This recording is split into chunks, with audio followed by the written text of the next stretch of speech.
Professor, qual a maior contribuição da teoria dos Três Anéis para a educação de superdotados desde o início da sua primeira publicação? Well, I think that the major contribution is that people became more interested in looking at information about the potential of young people beyond just an IQ test or a standardized achievement test. So we started looking at other things, which include interest, motivation, I call task commitment, the ways young people like to express themselves. And so the identification system didn't discount the importance of test scores, but it didn't make admission to special services dependent only on test scores. E quais as maiores mudanças na teoria foram desenvolvidas nesses anos e qual o impacto no desenvolvimento dos superdotados? Well, I think that the major changes have been the addition of new instruments that can look at things like executive function skills, that can look at things like the way young people like to express themselves. And of course, what always leads the list in my instruments, and I can send you a list of the instruments if you would like, if you want to translate them, has been interest. Interest to me is a starting point for any kind of special services that we can and should make available to young people. I think that the other reason is that it is difficult for schools to get invested in personality testing. In some cases, there are legal responsibilities and all of that.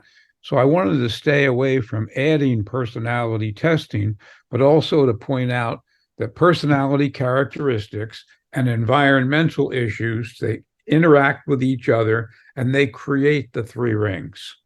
My work really certainly wants young people to learn more advanced material, but that learning has no value until you use it for something. And so therefore, my work focuses on what I call creative, productive giftedness rather than lesson learning giftedness. No Brasil, nós utilizamos a teoria dos Três Anéis que o senhor desenvolveu para identificar e para atender a única teoria no na nossa política pública. E nós temos uma lacuna de identificação muito grande. Apenas hoje, 26 mil cadastrados no país como superdotados e a gente tem uma população de quase 210 milhões de pessoas. Existe um modelo adequado de identificação e se há outras teorias para ajudar nesse processo? Very, very good question again. One of the things that I have recommended in my enrichment triad model, that's the model talks about what we do with young people. One of the things I've recommended is that we provide general enrichment for all students. So that if there's a student that doesn't have a high enough score, nevertheless, if we find that that student has a great interest in preserving the rainforests of Brazil, then that is what's called performance-based assessment.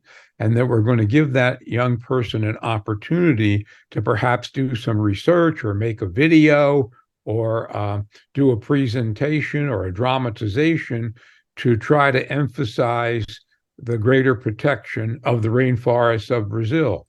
And so we get many, many more children by giving them general enrichment, what I call in the triad model, type 1 and type 2 enrichment, and that determines whether they should then go into type 3 enrichment, which is, again, a creative, productive research or creativity-oriented project.